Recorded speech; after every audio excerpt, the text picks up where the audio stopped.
Hi, I'm Jill Ridgel. Today I'm with Jessica Lyons, who's the Associate Director of Green Dot, a nationwide violence prevention program. So, what exactly is Green Dot? So the idea with Green Dot is you imagine a map of your campus. It's sort of like if you've seen an epidemiological map. We've seen them a lot on the news recently with Ebola, where you've got a map of a country and it's covered in little red dots representing the spread of some epidemic. So what we do is imagine those red dots in your community on your campus not as some horrible epidemic, but as individual moments in time when somebody makes a choice.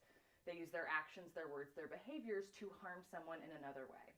So a single red dot is the moment that it takes for somebody to raise their hand and strike their partner. A red dot is somebody making a choice to engage in sexual activity without another person's consent. The solution to that problem has got to be a reflection of the problem itself, an individual moment in time.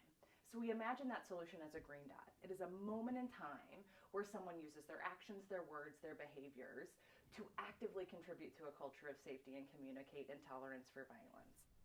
So, how long do you think it will take to completely end violence altogether? So I think we can change things, and I think that we can change them really quickly. When we think about the fact that nonviolent people outnumber the violent ones, when we realize that most of us don't like violence and we don't want it to happen, like I think we could actually shift the culture pretty rapidly. There's no reason why today's rates of violence should exist as they exist. This is not inevitable. So far, what kind of results have you seen in the past year for prevention of violence?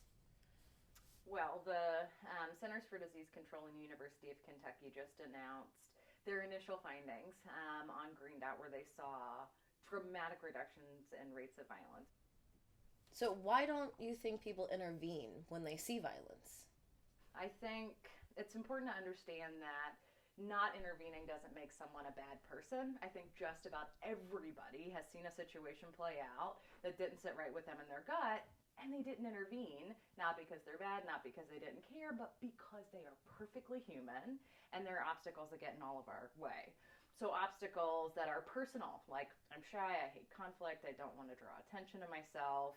Obstacles that are related to the influence of peers or our family, the people around us can really strongly shape our behavior. And then there's also lots of literature on just general bystander dynamics. So those are things like diffusion of responsibility. If we're in a crowd, we tend to assume surely someone else is going to do something.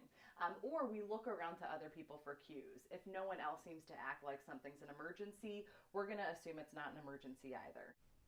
So, how did you actually get into this line of work? Well, it started in college. I took a class where I learned about this issue. And I've always sort of been a do gooder, like I want to make the world better kind of person. So I learned about this issue and decided that that was the thing I was going to do. Well, thanks for meeting with me today. It was wonderful to hear about Green Dot, and I am very excited to see the results that happen in the future. So, thanks for watching this interview. This is Jessica Lyons, Associate Director of Green Dot.